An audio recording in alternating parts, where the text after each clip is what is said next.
다큐멘터리 역사를 찾아서 제406편 요동에서 길이 막힌 조선 사절단.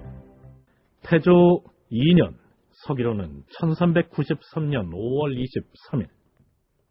주상 전하, 명나라에서 사신을 보내었사옵니다. 뭐라? 명나라에서 사신이? 그러하옵니다.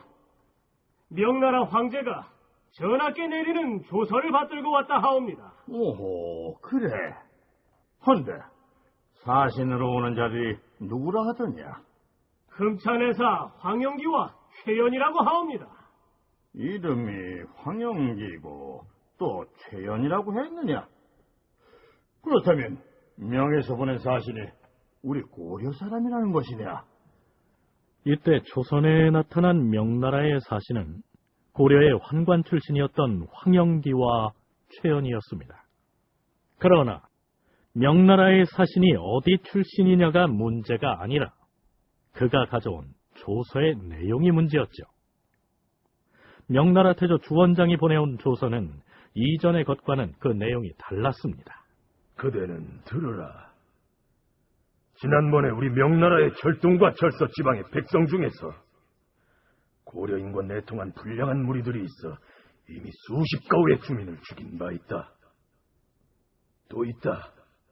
고려에서 요동에 사람을 보내 포백과 금은 따위를 가지고 거짓으로 무역을 하는 채 하면서 실제로는 그곳 변방의 장소들을 꿰어냈으니 어찌 이럴 수 있다는 말인가? 주원장은 이때 보낸 조서의 첫 대목부터 고려의 국왕에게 날을 세우고 있습니다. 그런데 절동과 절서의 백성 중에 불량한 무리가 있어서 죽였다느니 고려인들이 요동지방에서 장수들을 꿰어갔다느니 하는 이 얘기들은 무슨 의미일까요? 한신대 김순자 교수의 설명 들어보시죠. 하나는 중국 절강성 지방에 있는 사람들이 고려에 건너가가지고 정보를 제공을 하려고 한다. 그러니까 얘네들이 간첩활동에 너네 나라가 관계되어 있다. 이러한 문제입니다. 근데 그 사람들은 이미 우리가 다 잡아가지고 이미 다 죽였다. 이렇게 얘기를 하고 있습니다. 두 번째는 이때 그 요동 쪽에는 이제 행상들이 걸어서 압록강을 건너서 이렇게 많이 왕래하고 있었습니다. 그런데 거기에 대한 항의입니다. 고려의 행상들이 무슨 어떤 그 옷감이나 금은 같은 걸 가지고 요동에 와가지고서는 장사한다고 하는데 그거는 순 거짓말이고 실질적으로는 명나라 지방에 있는 관리들이나 지방 장소들을 꼬여가지고 군사적인 정탐을 하려고 하는 것이다. 이건 너네 나라가 시킨 것이 아니냐 이렇게 항의를 합니다. 조선을 힐난하는 주원장의 목소리는 계속됩니다. 요사이 고려에서 몰래 사람을 보내 여진을 꿰어서 500여 명을 거느리고 압록강을 몰래 건넜으니 이보다 큰 죄가 어디 있겠는가? 또한 국호를 고치겠다고 사람을 보내왔기에 조선을 계승하여 그대가 후손이 되게 해주었는데 사신이 돌아간 후에는 오래도록 소식이 없으니 이 역시 짐을 없이 여기는 것이 아닌가? 주원장은 조선에 대한 불만을 이렇게 열거한 다음 이렇게 엄포를 놓습니다. 원나라 말기 때부터 중원이 난리가 나서 백성들이 병화를 입게 되었다. 영웅이 여러 곳에 운거하여 전전하면서 살상을 일삼은 지가 거의 24년이 되었는데 지인이 그것들을 모두 평정하였다. 근래에 우리 명나라 안에서 난신적자가 들고 일어났으나 금년 봄에 모두 사라져봐 멸족을 시켜버림으로써 간악한 무리들이 모두 제거되었다. 짐은 장차 칼날을 변화시켜 농기구를 만들고 전쟁으로 상처 입은 사람을 어루만져 태평을 누리게 해주려고 하는데 어찌 그대의 고려에서는 이처럼 병화를 일으키는가? 이미 고려로 넘어간 여진인들을 돌려보내지 않는다면 짐의 군사가 국경을 넘을 수 있음을 알아야 할 것이다. 조서의 내용을 이해하기 쉽도록 표현을 조금 바꾸기는 했습니다만 대체로 그 요지는 들려드린 바와 같습니다. 느낌이 잠옷 살벌하지 않습니까? 우리나라가 너희 나라의 국호를 정해 주었는데 그러면 당연히 고마워하는 사은사 사신도 파견하고 해야 될 텐데 돌아가더니 아무 말도 없이 쓸데없이 말썽만 자꾸 만든다 이렇게 얘기를 합니다. 그래서 이제 너희들이 이런 문제를 고치지 않는다면 내가 군대를 동원해가지고 너희들을 칠 것이다. 나는 중국을 통일한 이후에 사방을 군대를 동원해가지고 나한테 순순히 순종하지 않는 모든 종족 국가들을 다 정복했다. 그러니 내가 동쪽으로 군대를 내어서 가는 것은 아무 일도 아니다. 이렇게 이제 협박을 합니다. 그런데 이때 명나라가 갑자기 이제 조선에 대해서 이렇게 태도를 바뀌는 것은 강대국이 주변의 국가에 대한 견제책 그렇게 보면 될 것 같습니다.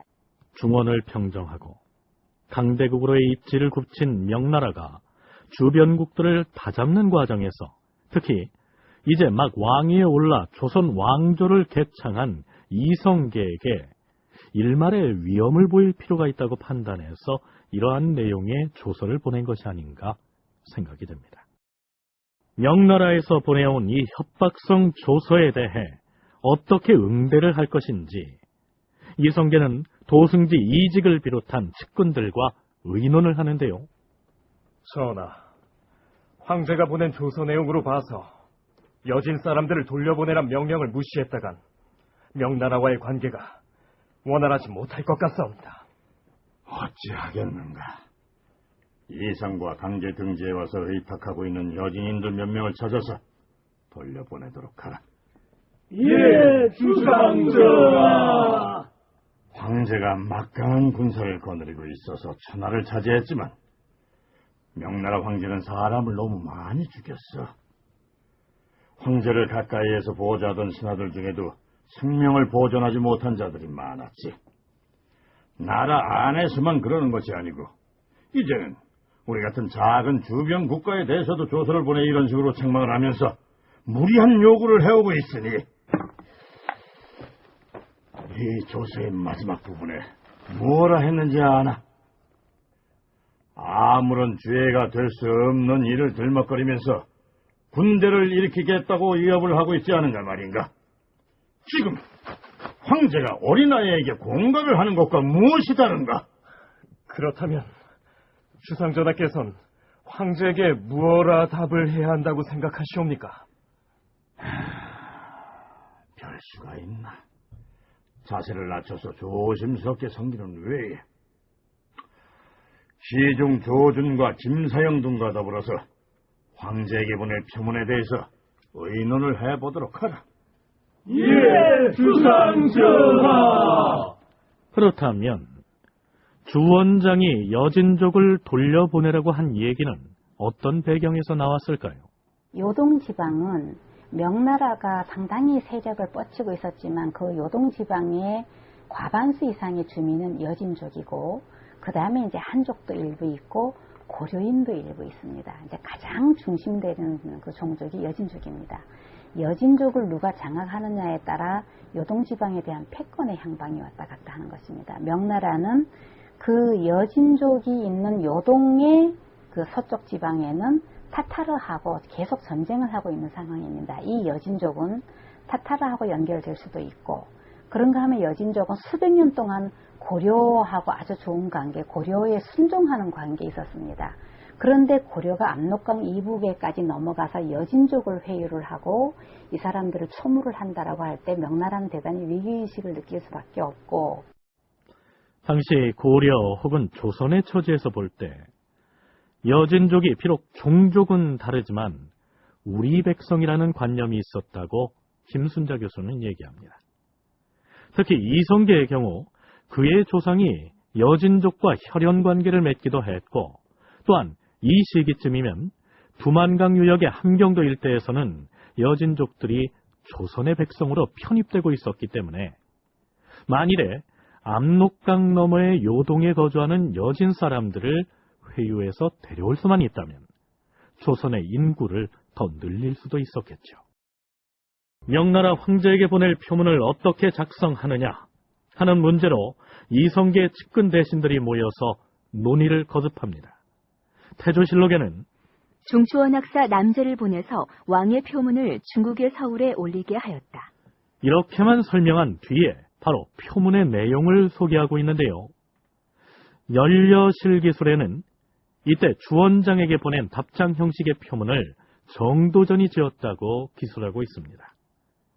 이 표문은 장문으로 되어 있는데 물론 명나라 황제가 보낸 힐책성 조서에 대해 조목조목 해명을 하고 있습니다.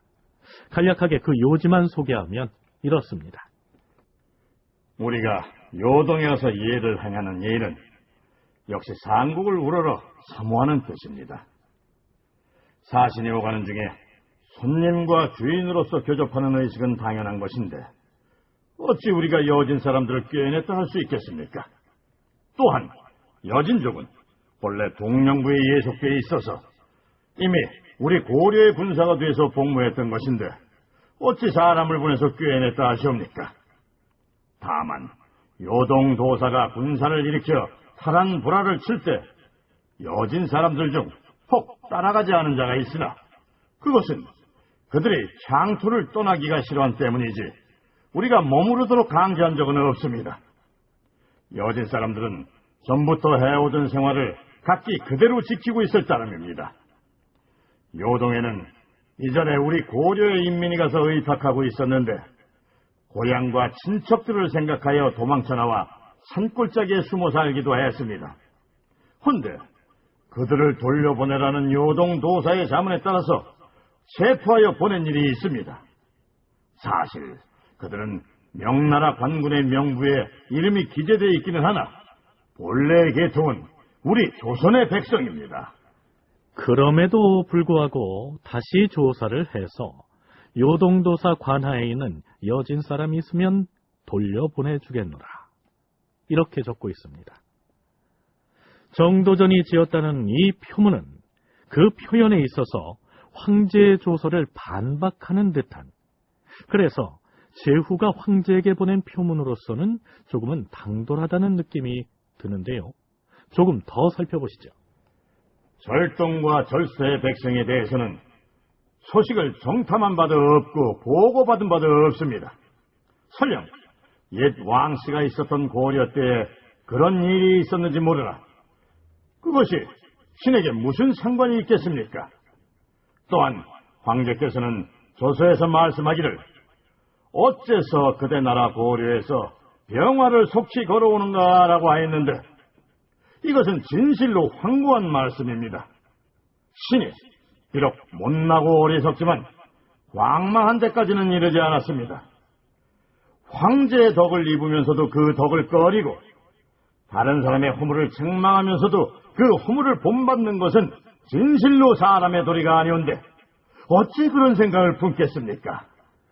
주원장이 이성계를 향해서 자꾸 병화, 즉 군사 도발을 거운다고 한 데 대해서 내가 광망한 데까지 이르지 않았다고 했지요. 내가 미쳐서 노망난 게 아닌데 그런 생각을 했겠느냐, 이렇게 응수를 하고 있는 것입니다. 나중에는 결국 이 조서에 사용된 언사가 건방지다 라고 해서 주원장의 노여움을 사게 되죠. 터무니없이 협박을 해오는 주원장에 대해서 예의는 지키되 시비는 확실히 해두자, 이런 의도가 엿보입니다.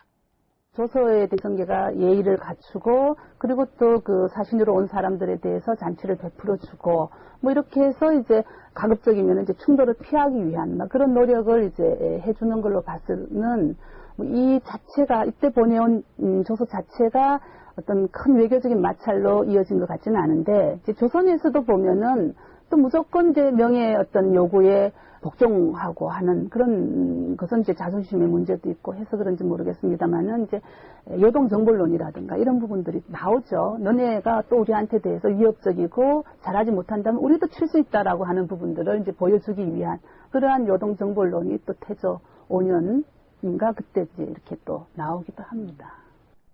이 시기의 요동정벌론은 나중에 짚어보도록 하죠. 태조 2년 6월 6일 명나라의 요동도 지휘사사에서 고려에 사람을 보내 명나라 예부에 자문을 전달합니다. 우리 요동도사가 실제로 수납하여 통과시킨 말을 봉천문에 도착시켰는데 황제의 칙지를 받들어 예부에서 말의 수요에 의거해 대조하고 그 값을 지급하게 하였다. 통과시킨 말이 9,880필이므로 저사 9,880필과 면포 9,880필을 보낸다. 말 한 마리에 저사, 즉 못이 한 필, 그리고 면 한 필을 값으로 쳐서 주었다는데요. 당시의 물가 등을 잘 알 수는 없지만 너무 헐값이라는 느낌이 들지 않습니까? 그럼에도 불구하고 실록에는 명나라에서 말을 그냥 가져가지 않고 값을 쳐준 것만으로도 고마워했던 것으로 나타납니다. 판삼사사 윤호를 명나라에 보내어 성절을 할애하고 참지 문화부사 김입견을 보내 말값을 내려준 것에 대하여 살해하였다. 신은 삼가, 황제께서 우리 고려가 절차에 의하여 보낸 말에 대해서 그 값을 보내주시니 온 나라 신민들과 더불어 그 감격함을 견딜 수가 없습니다.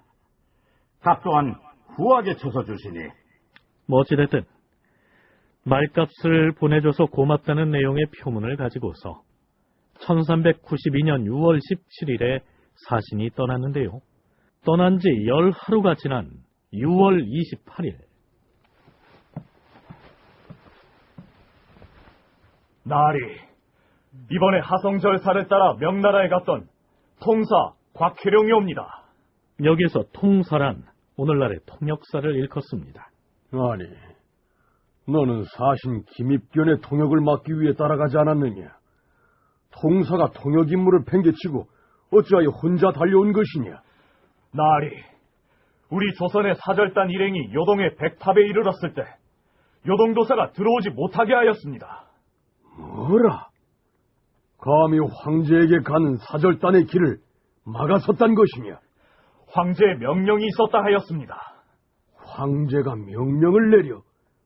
어째서? 사신으로 간 김입견에게 무슨 문제가 있단 것이냐? 그것이 아니라 고려 사람이 그곳을 통과하여 수도인 남경으로 들어가는 것을 허락하지 말라는 황제의 칙지가 있었다고. 어허이, 이거 참 큰일이로구나. 아니 되겠다. 전하께 아뢰어서 대책을 논의하도록 주청을 올려야겠구나. 그런데 명나라 황제는 무슨 이유로 요동도사에게 명해서 조선 사신이 명나라 소울인 남경에 들어오지 못하게 통행금지령을 내렸을까요? 지난번에 주원장의 협박성 조서에 대해서 이성계가 그 내용을 반박하는 표문을 보냈는데요. 연려실기술의 태조조 고사본말에 의하면 정도전이 지은 것으로 알려진 그 표문의 형식이 불손하다는 것이 그 이유인 것으로 기술되어 있습니다. 그 표문은 정도전이 지었는데 명나라 황제가 그리 거만스럽다고 거듭노하여 요동에 명하여 조선의 사절을 들이지 못하게 하니 우리 사신이 요동에 갔다가 들어갈 수 없어서 되돌아온 것이 무릇 5번이나 되었다. 비슷한 내용의 기사가 명나라의 사서인 명사에도 올라 있습니다. 기사의 연도는 조선 왕조실록하고는 차이가 있는데요. 이런 내용이죠. 홍무 27년에 고려에서 단이 사신을 보내와서 이듬해 신년을 할애하게 하였는데 황제는 표문의 언사가 오만하다고 하여 힐책하였다. 표문을 문화평리 정도전이 지은 것이라 하므로 드디어 정도전을 잡아들이게 하였다. 여기에서 고려에서 단이 사신을 보냈다라고 했는데요. 명나라에서는 이때까지만 해도 조선보다는 고려라는 호칭이 더 익숙했던 모양입니다. 그리고 여기서 단은 이성계의 이름이죠. 이성계는 왕위에 오르면서 이름을 날일자 밑에 한일자를 받친 아침단으로 바꿨습니다. 이후 조선의 왕들은 그 전통을 좇아 외자 이름을 가지게 되는데요. 참고로 광진구에 있는 아차산은 예전에는 아단이었는데 임금의 이름으로 쓰인 글자는 피한다는 피휘의 관행에 따라서 조선시대에 이르러 단자를 쓰지 못하고 비슷한 글자인 또 차자를 써서 아차 이렇게 바뀌었다는 설이 있습니다. 자, 그건 그렇고요. 표문에 사용된 언사가 오만하다고 해서 명나라의 황제가 고려 사신의 통행을 금했다고 했는데요.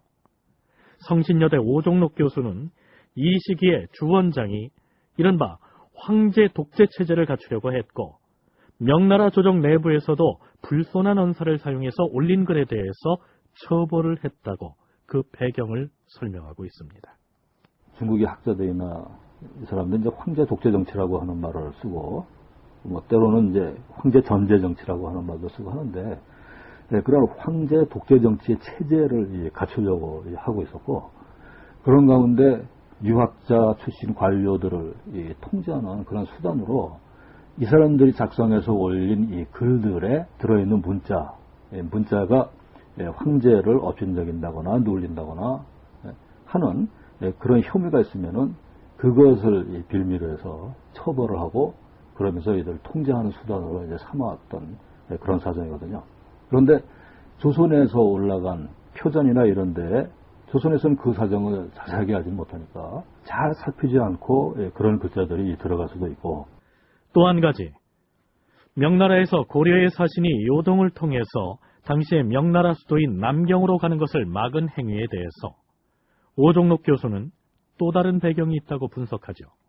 남경의 수도가 있는 상황에서 바다로 통해서 사신을 보내야 한다 하는 걸 이미 고려 말에서부터 요구를 했습니다. 왜 바다로 거치지 않고 굳이 멀리 육로로 오느냐 하는 문제인 거죠. 그래서 바다를 거쳐가지고 오면은 물론 이제 위험할 수도 있지만 훨씬 시간이 단축되는데, 멀리 굳이 육로로 오는 그런 데는 다른 이유가 있는 것이 아니냐. 그래서 이 부분이 또한 조선과 명 사이의 외교에서 뭔가 매끄럽지 못하고 이제 걸레적거리게 되는 그런 또 하나의 이유로 작용을 하게 됩니다. 바닷길로 오지 않고 굳이 육로로 요동을 거쳐서 오려는 것은 조선이 요동 지역에서 뭔가 정탐을 하기 위한 의도가 아니냐, 이런 의심을 했던 모양입니다. 사정이 이렇게 되자 조선의 조정이 초조해질 수밖에 없었겠죠. 전하, 하성절사로 명나라를 향해 떠났던 김입견과 윤사덕 등이 결국 중국에 들어가지 못하고 되돌아왔사옵니다. 문무 양부의 기로들에게 모두 연락해서 회의 소집을 하도록 하라. 지혜로운 대책을 세워야 할 터인데. 알겠사옵니다, 전하. 이성계는 기로, 즉 벼슬길에서 물러난 원로들을 소집해 대책을 논의합니다. 그런데 며칠 뒤인 8월 15일, 그 전에 명나라의 사신으로 들어갔던 사은사 이염이라는 사람이 거의 초죽음이 돼서 돌아옵니다. 그 전말은 이렇습니다. 사은사 이염이 중국에 가서 황제를 아련하였는데, 황제 폐하, 신은 조선에서 온 사신. 네놈이 조선에서 온 사신이라 하였느냐? 그러하옵니다, 황제 폐하. 헌데 네놈 자세가 그게 무엇이냐? 황제는 이염의 꿇어앉는 자세가 바르지 못하다고 책망하더니, 이놈! 어디서 고개를 치켜드는 게냐? 머리를 숙이지 못할까? 죽을 죄를 지었사옵니다, 황제 폐하. 저놈을 곤죽이 되도록 마구 쳐라! 이염을 몽둥이로 마구 때려 거의 죽게 되었다. 이염은 약을 마시고 겨우 목숨을 건졌다. 그가 고려로 돌아오는 길에 요동에 이르렀는데 요동에서 역마를 내어주지 않았기 때문에 개경까지 걸어서 돌아왔다. 황제가 요동에 명령하였다. 앞으로 조선의 사신은 들어오지 못하게 하라. 이렇게 된 사건입니다. 글쎄요, 이염이 특별히 태도가 불량했다기보다는 시기를 잘못 택해서 사신으로 간 것이 죄라면 죄가 되겠죠. 초죽음이 돼서 돌아온 이염을 그러나 조선 조정에서도 너그럽게 대해주지 않았습니다. 사관원과 사원부에서 정당문학 이염을 탄핵하였다. 주상 전하, 공자가 말하기를 사방에 사신으로 간 사람은 임금의 명령을 욕되게 하지 않아야 한다고 했사옵니다. 우리 전하께서 즉위하신 이래로 명나라 조정에 사신으로 간 사람들은 모두 지극한 은혜를 입었사옵니다. 하운데 정당문학 이염은 어명을 받들고 입조하여 황제를 아련할 때 잘못 응대를 하고 실수한 일이 있어서 구타와 매질을 당함으로써 중국의 웃음거리가 되었사옵니다. 그 때문에 중국에서는 조빙을 허가하지 않았사옵니다. 이렇게 된 것은 반드시 그 까닭이 있을 것이므로 그의 죄를 마땅히 중하게 논단해야 될 것이옵니다. 온 나라의 신민들 중 상심하지 않은 사람이 없사옵니다. 원하옵건대 이염의 직첩을 회수하고 그를 국문하여 죄를 규명하게 하시옵소서. 그러나 왕은 국문은 허락하지 않고 다만 파직을 명하였다. 그렇다면 이 시기 압록강 건너 요동지방에서는 어디에서 온 어떤 사람들이 살고 있었고 그곳에 살고 있던 여진인들은 어떤 성분의 사람들이었을까요? 대전대 장지연 교수의 얘기 들어보시죠. 요동 지역에는 이제 전통적으로 여진인들이 이제 살고 있었고요. 그리고 원간석기에 고려인들 중에 이제 그 요동 지역으로 이주를 해간 사람들이 또 상당히 있었습니다. 그래서 보면은 이 시기에 그 요양에서 신양 지방으로 이제 이주를 한 원래 그 고려인들하고 그리고 전통적으로 고려의 기밀을 받던 여진족들 이런 사람들이 고려의 이제 동북면 지역에서부터 뭐 그 원대 동령부에 해당하는 그런 지역에 분포해서 살고 있었고요. 이 사람들이 이제 당연히 상업 활동도 많이 했지만 굉장히 혼란기였기 때문에 이 사람들 입장에서도 이제 이 혼란기 속에서 어느 쪽에 기탁을 하는 게 더 유리한지를 갖다가 계속 생각을 해야 되는 그런 상황이었기 때문에 사실은 뭐 여러 가지 그런 첩보 활동이나 상업 활동이나 이런 뭐 그런 것들이 일어났다고 생각을 하고 합니다. 기로들이 모여서 대책을 논의하지만 상대가 명나라라는 절대 강국인 바에 명쾌한 해결책이 나오기 어려웠겠죠. 아무리 명나라가 천자국이고 우리가 제후의 처지라고는 하나 국왕을 대신에 찾아간 사신을 저렇게 무지막지하게 때려서 초죽음을 시켜 내쫓을 수 있단 말입니까? 몽골이 잔악하다 하나 원나라 시절에도 이런 사례는 없었습니다. 지금 중국을 욕하고 황제를 성토하자고 여기 모인 것은 아니지 않습니까? 시급한 당면 문제는 황제로부터 조빙 허가를 다시 받아내는 일입니다. 머리를 맞대고 지혜를 모아야 합니다. 황제의 조서를 보면 우리가 요동에서 여진 사람들을 회유해서 빼내왔으니 돌려보내라 했는데 여진님과 우리는 언어가 다르고 본디부터 동류가 아닌데 어떻게 그들을 마을로 꿰어서 몰래 압록강을 건너 데리고 왔단 말입니까? 이런 문제는 제대로 짚어야 할 것입니다. 명나라 조정이나 황제의 주장이 옳지 않다는 것이야 누구나 아는 바이지만 우리가 황제를 상대로 시시비비를 가릴 처지가 아니지 않습니까? 황제의 노여움을 누그러뜨리기 위해서라도 송환을 요구하고 있는 여진 사람들을 일부라도 보내줘야 합니다. 여진인들 중 저들이 구체적으로 이름을 거명해서 보내라고 요구한 사람들만 보내면 될 것입니다.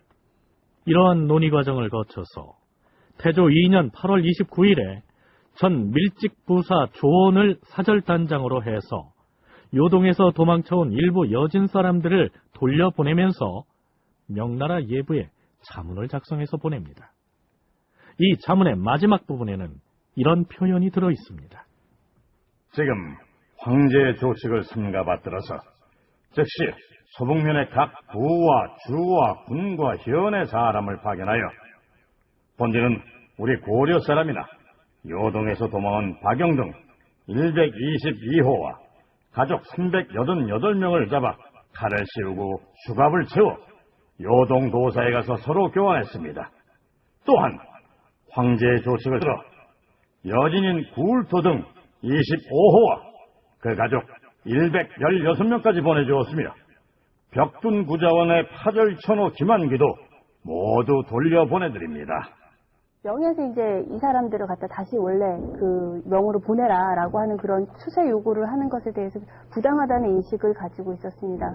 그렇지만 이제 그거를 갖다가 그냥 막 거부를 했다가는 명하고 전쟁이 일어날 수도 있고요. 그리고 왕조를 세운 초기이기 때문에 여러모로 그 정치적인 부담도 되고 그러기 때문에 전면적으로 거부하기는 힘든 그런 입장이었습니다. 그래서 조선에서는 기본적으로 명에서 이제 아까도 말씀하셨듯이 이렇게 정확하게 이름만 지적한 사람들 같은 경우에는 그 사람들만 골라서 이렇게 보내는 그런 방침을 정했고요. 기본적으로 유입된 인구들은 민호로 정착시키는 그런 원칙을 그대로 추진을 했습니다. 명은 이제 어떤 사람들이 갔는지를 알아야지 어떤 사람은 오라고 할 수가 있으니까 정확하게 인구를 갖다가 추세를 해달라고 명단을 달라고 계속 요구를 했지만 조선에서는 잘 협조를 해주지 않았기 때문에요. 결국은 이제 알려진 사람들을 중심으로 이제 일부만 명으로 다시 추세가 되고 보내달라고 해서 무턱대고 다 보낼 수는 없기 때문에 구체적으로 이름을 거명하면서 요청해온 사람들만 송환했다. 장지원 교수의 얘기가 그렇습니다. 그런데 오종록 교수는 명나라가 여진의 민을 보내라고 하지 않고 여진인을 보내라고 한 점을 짚어볼 필요가 있다고 얘기합니다. 백성 민자에 민을 보내라고 하지 않고 사람 인자에 여진인을 보내라고 한 것이 어떤 차이가 있다는 것일까요? 인이라고 하는 말을 쓰면 이건 지배층입니다. 그리고 피지배층은 이 민이라고 그렇게 이제 구별을 해서 사용하는 게 원칙이죠. 시간이 흘러가면서 이제 조선 후기가 되면은 인과 민이 서로 혼동이 되기도 하고 그러지만 그래도 어느 정도 그 둘은 서로 구별이 돼서 쓰는데요. 여진이라고 하면 여진의 족장을 얘기합니다. 조선에서 데려간 여진족의 일반 그 구성원들은 명에서 그렇게 크게 걱정해야 할 이유가 없죠. 근데 몇 명을 거느리고 간 그게 이제 족장인데 특히 더 문제가 됐던 거는 명으로부터 1000호의 벼슬을 받은 사람이 조선으로 들어간 겁니다. 그렇다면 이 시기에 명나라는 어째서 고려를 상대로 해서 이처럼 요동지역에 촉각을 곤두세우고 또한 거기에 살고 있는 여진족에 집착을 하는 것일까요? 고려의 북방 외교 관계를 연구해온 오종록 교수는 이 당시 명나라는 고려가 요동을 공격할지도 모른다는 두려움을 가지고 있었다고 분석합니다. 내용들 이런 것을 이제 쭉 살펴보면은 결국은 숨어 있지만 조선이 요동을 공격할 수도 있다 하는 것이 매우 중요하게 작용을 하고 있다고 볼 수가 있고 실제로 조선왕조실록에는 나오지 않지만은 이제 명태조실록 거기에 나온 기록 가운데는 요동토지위사사에서 조선이 요동을 공격할 수도 있다 하는 내용을 담아가지고 황제에게 아는 그런 바가 있다는 것을 볼 수가 있습니다. 그리고 실제로 명사회에서는 조선이 요동을 공격할지 모른다 하는 그런 그 소문, 풍문이 상당 부분 그 자리를 잡고 또 퍼져나가고 있었던 것으로 그렇게 생각을 하게 되는데요. 실제로 고려 공양왕 시기에 고려의 일부 세력이 요동을 치려고 한다는 정보가 명나라에 보고된 적이 있었습니다. 바로 윤희 이초 사건 때였죠.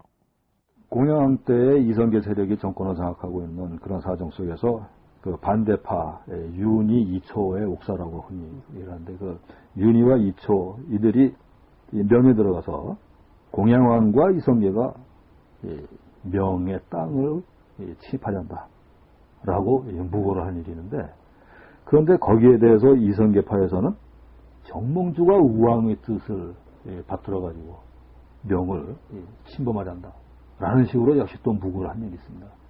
그러니까 아직까지도 이제 명에서는 한편 이제 국호로 고려, 조선 두 가지를 이제 섞어서 쓰고 있기도 하고 하는 그런 사정이었던 것 같은데 결국은 고려나 그 고려 왕조를 계승한 조선이나 명을 공격하려고 하는 세력이 상당히 강력하게 내부에 자리 잡고 있다 하는 그런 생각을 가질 수가 있는 거죠.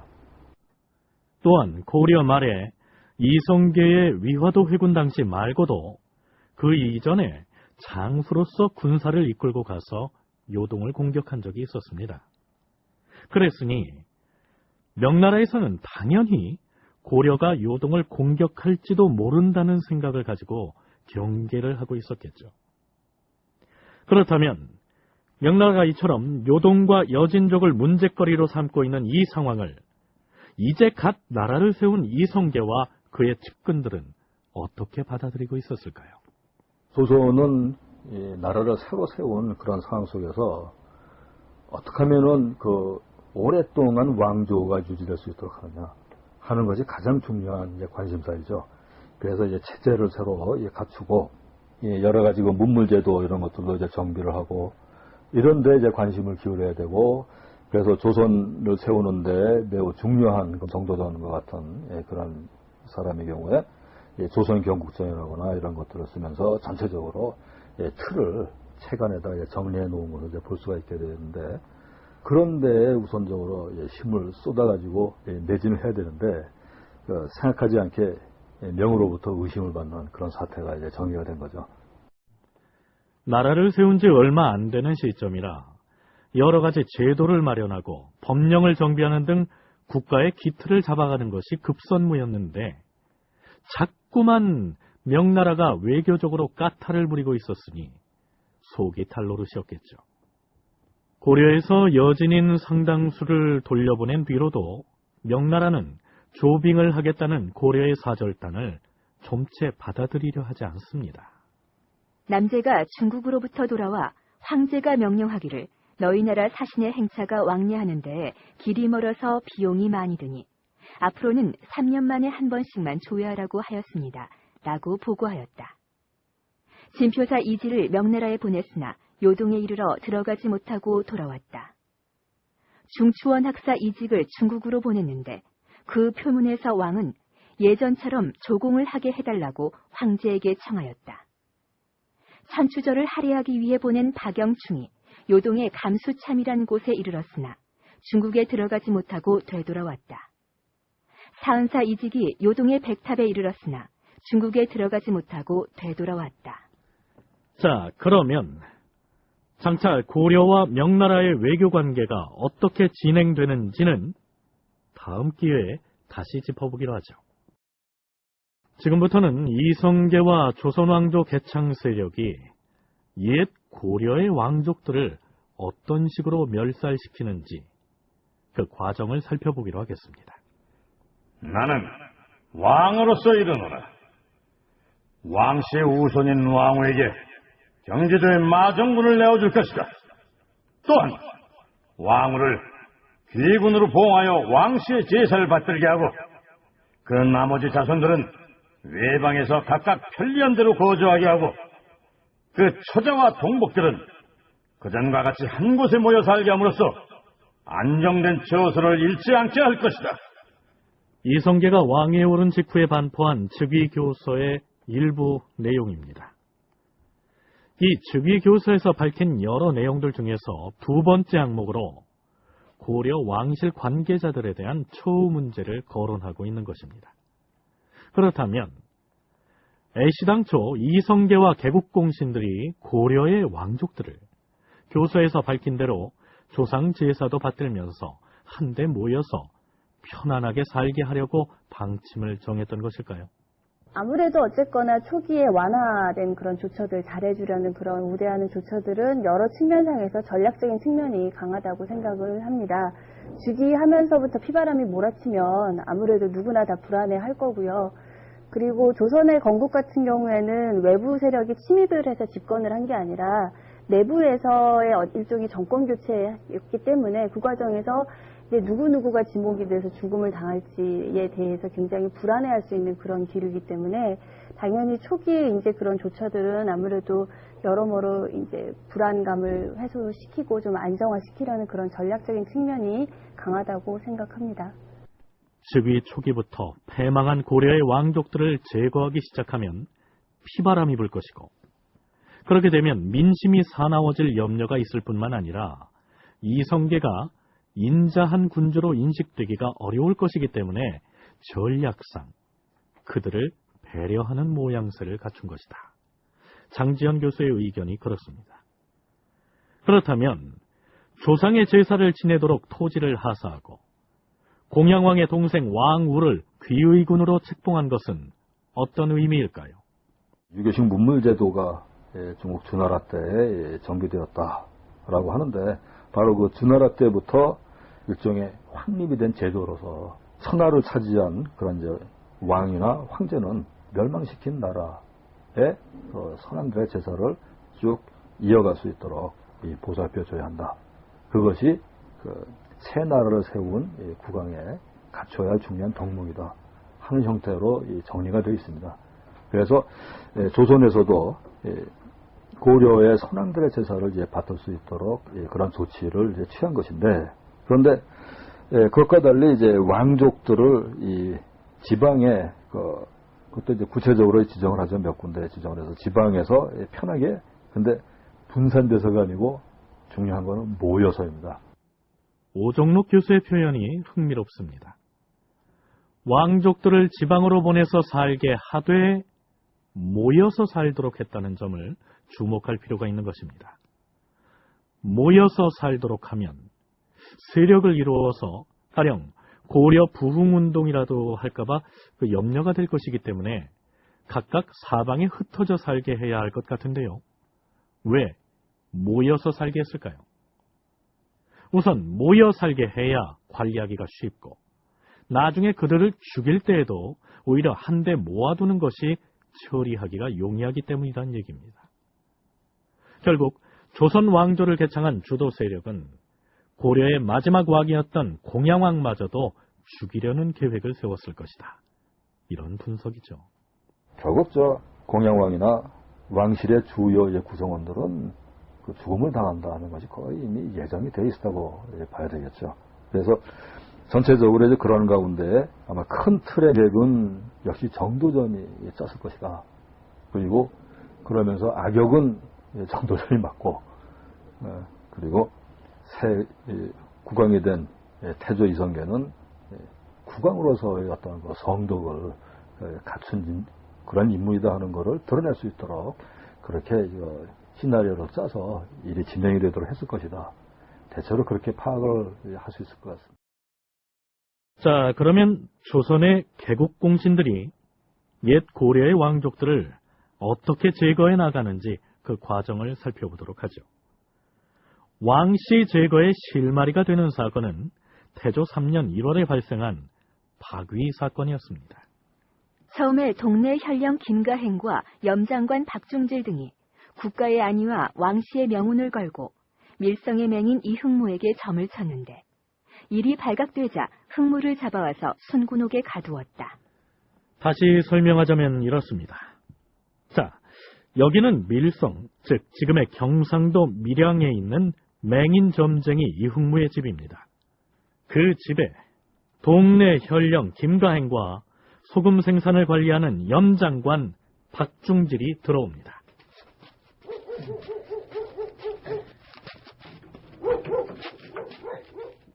니시여!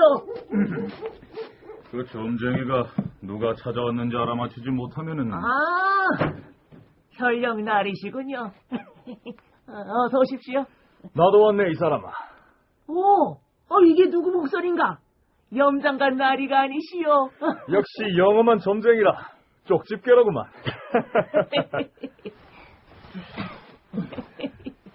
한데 무슨 점을 봐드릴깝쇼? 마침 설센 지 얼마 안 된 종초이기도 하고 해서. 두 분의 관운이 궁금하시구만. 아니쎄, 사실은 나라님 점을 좀 쳐볼까 해서 왔다네. 나라님이라고 하셨습니까요? 그렇다네. 물러나신 고려 왕조의 공양왕과 지금의 주상 전하 중에 누구의 명운이 더 나은지 점을 좀 쳐보게.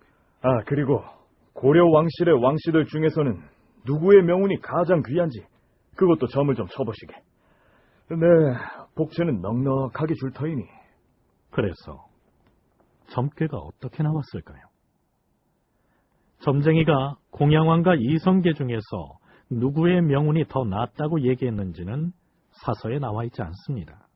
다만 패망한 고려 왕실 사람들 중에서는 고려 왕실 분들 중에서는 남평군 왕화의 묘군이 가장 귀하고 그 아우인 양평군 왕거가 그 다음으로 나옵니다. 사건은 여기까지입니다. 그런데 진짜 사건은 그 다음부터 전개됩니다. 김가행과 박중질이 그러한 점을 쳤다는 사실이 외부에 알려지면서 관가에 신고가 들어간 것이죠. 우선 점쟁이 이흥무가 잡혀가는데요.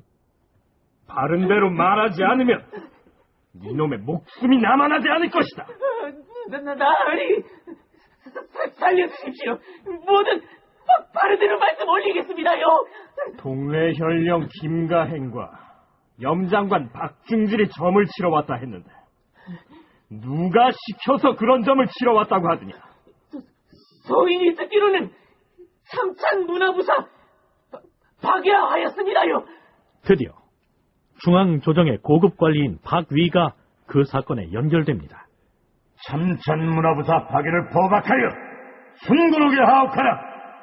그리고 당장의 경상도로 달려가서 동네 현령 김가행과 염장관 박중진을 잡아오도록 하라. 자, 아마도 이 사건이 영모 사건으로 발전할 조짐인데요. 그렇다면 이 시기에 영모를 일으켜서 판이 뒤집힐 정도로 이성계의 조선이 불안정한 상황이었을까요? 그렇게 보기는 어렵겠죠.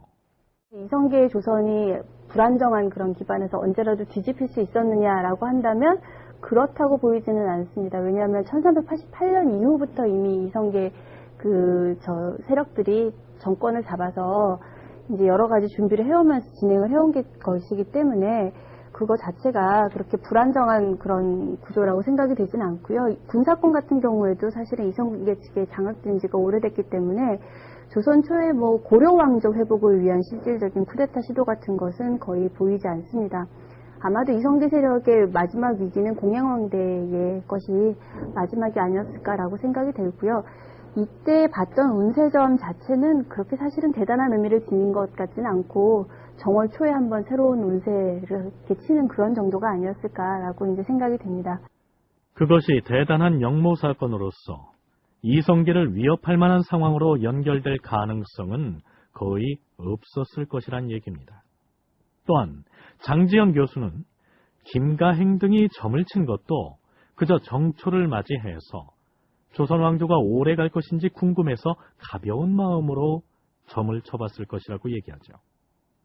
그러나 오종록 교수는 그러한 점을 친 것이 사실이고 또한 박위가 시킨 것이 역시 사실이라면 영모 사건으로 엮일 만한 사안이라고 분석합니다. 동네 현령 김가행 그리고 이제 염장관이라고 해서 이제 소금 만드는 그런 걸 이제 관리하는 관원 박중질 이 사람들이 그 밀성의 장님이라고 하면 이 장님은 점치는 사람이죠. 그 점쟁이인 이영모라고 하는 사람한테 공양왕과 이성계의 명운을 비교를 하면 누가 더 좋으냐 하는 거를 물어봤다고 하는데 이거는 사실 영모와 같습니다. 혐의를 꼭 영모 혐의를 씌우겠다 한다면은 이거는 씌울 수가 있는 정도의 사안입니다. 그런데 그것이 이제 참찬문화부사 박위가 시킨 일이다라고 하는데 기록에 나오는 것으로 보면은 사실인 것으로 대략 이제 짐작이 되는데 그렇다면 이 사건은 어떤 방향으로 진전될까요? 순군진모 김영화와 천호 유양 등을 보내서 왕씨들을 거제도로 옮기게 하고 또한 대장군 심효생을 보내서 왕화, 왕거 두 사람을 안동의 감옥에 가두게 하였다. 고려의 왕족인 왕화와 왕거는 자신들의 의지와는 전혀 상관없이 점쟁이가 점괘를 말할 때 거론됐다고 해서 감옥에 갇힌 신세가 됐고 다른 왕족들도 영문을 모른 채로 갑자기 거제도로 옮겨가게 됐던 것이죠. 물론 점을 쳐보라고 배후에서 시킨 것으로 돼 있는 박위 역시 옥에 갇히게 됩니다. 그런데 이 박위라는 사람은 공양왕 때 왜구를 물리치기 위해서 대마도 정벌에 나섰다가 총사령관으로 전공을 세운 바 있는 인물입니다. 그리고 위화도 회군을 할 때에도 이성계의 부하장수로 활약한 이력이 있습니다. 이방원이 왕자의 난을 일으킬 때 궁궐 호위를 책임을 지고 있었던 인물이 이제 박입니다. 그래서 이방원과 이제 충돌을 하는 그런 상황도 이제 벌어지고, 그래서 전체적으로 보면은 이성계의 직접적인 부하는 아니지만은 어느 정도는 이제 그 친분이 있는 그런 정도의 이제 부하 장수의 위치라고 생각이 되는데, 그러다 보니까 박위의 성품에 대해서는 이성계도 잘 알고, 또 그 사람이 학식이나 식견이 이렇게 뛰어난 인물이 아니다 하는 것들도 이제 알고, 그러다 보니까 박위가 그런 일을 한 것을 곧바로 처벌을 하기보다는 오히려 정치적으로 이용을 하는 그런 상황이 이제 벌어지게 된 것이 아니냐. 이성계는 자신이 박위에 대해서 하옥을 명했으면서도 한편으로는 감옥에 갇힌 박위를 위로합니다. 임금이 사람을 보내어 박위에게 술을 내려주고 어명을 내려서 수갑을 풀어주게 한 다음 위로하고 타일렀다. 과인은 그대가 그와 같은 일을 했다고 믿지 않는다. 박중질과 김가행이 경상도에서 잡혀 올라온 뒤에 변론을 하게 되면 그대는 석방돼서 나올 수 있을 것이다. 헌데 이 일은 사직에 관련된 사건이어서 과인이 사사로운 정으로 어찌 손을 쓸 수가 없게 됐다. 따라서 부득이 그대를 옥에 가두도록 명을 내린 것이다. 그대가 만일 사람들에게 큰 죄를 지었다 해도 과인이 용서할 것인데, 그렇지 않은 바에 걱정할 것이 뭐 있겠는가? 부디 경은 동요하지 말라. 이성계는 이처럼 인자한 모습으로 박위를 위로합니다. 그런데 이때부터 이틀인 정월 20일, 맹인의 집에 점을 치러 갔던 김가행과 박중질이 잡혀 올라옵니다.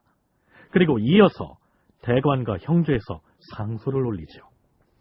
주상 전하, 신들이 순군 만화부와 함께 점쟁이 이흥무를 비롯하여 김가행, 박중질 등을 국문했사온데 쉽사리 판결할 수가 없사옵니다.